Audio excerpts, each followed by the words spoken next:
has it. Yes, you have to, and I have to say it, and you hook it on, okay?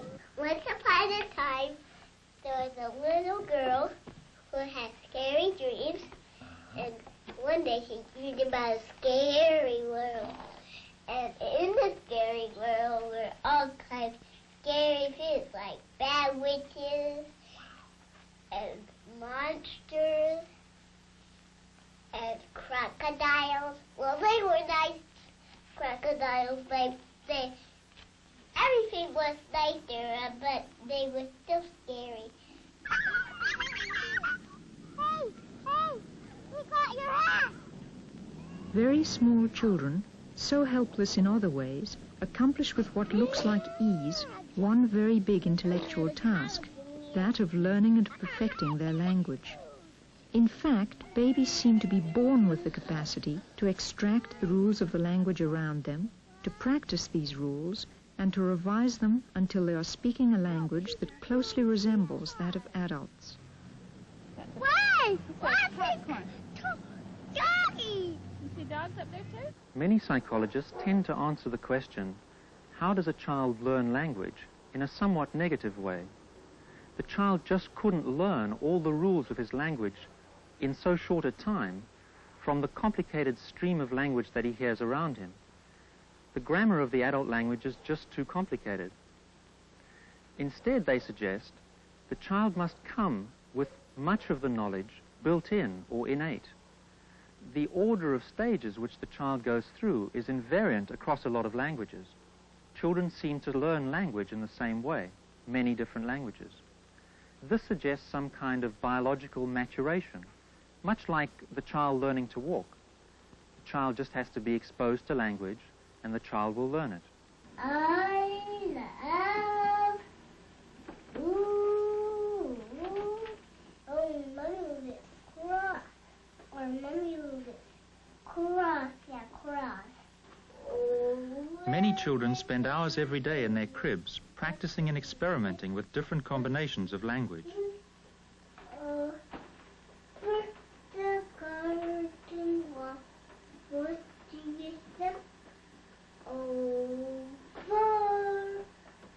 garden wall.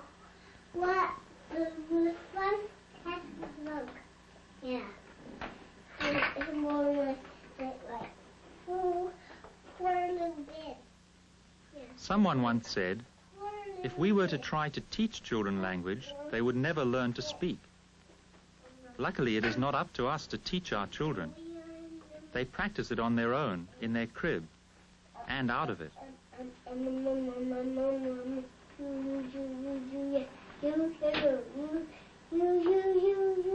I won't pick the stool. I won't pick the stool.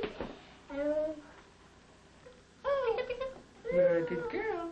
You're beautiful. Infants as young as 1 month are highly responsive to the human voice and are able to make fine discriminations of variations in sound. The human system for perceiving speech operates from an unexpectedly early age and may well be biologically determined.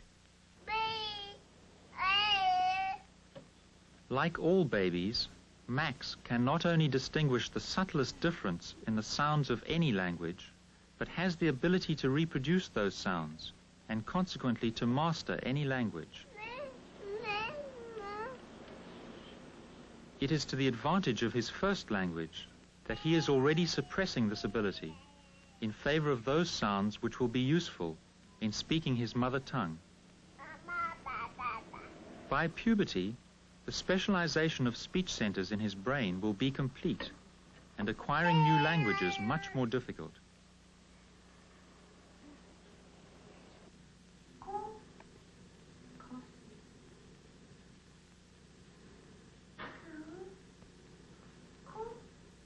Katie speaks one word at a time, and that word holds a multitude of meaning. Holophrase is what linguists call her utterances, the one-word sentence. Her words name objects, present or absent. They demand things. They remark the disappearance of others. Flowers. Katie's words are only one step beyond Max's sounds, and her mother clarifies their meaning by expanding them. The flower's gone? That's Mama's book. Here's Katie's book. Even though Katie can only manage to produce one word at a time, she is fully aware of the style and intonation that adults possess.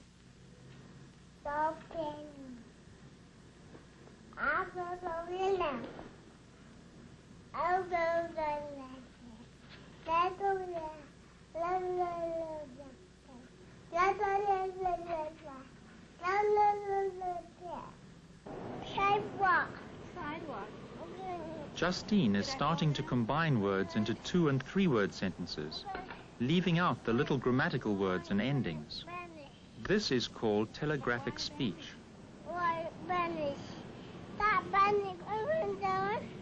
Vanish. Is my finger sore? Finish short. Vanish. Does it hurt?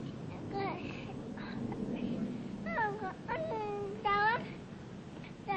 That one. Vanish. Bandit. Vanish. When her mother enlarges on these simple sentences, Justine repeats her words, still without the articles. A child cannot imitate structures he is not yet capable of producing on his own. It seems at each stage he has his own grammar, which he must follow. Did I cry? Hurt. Hurt?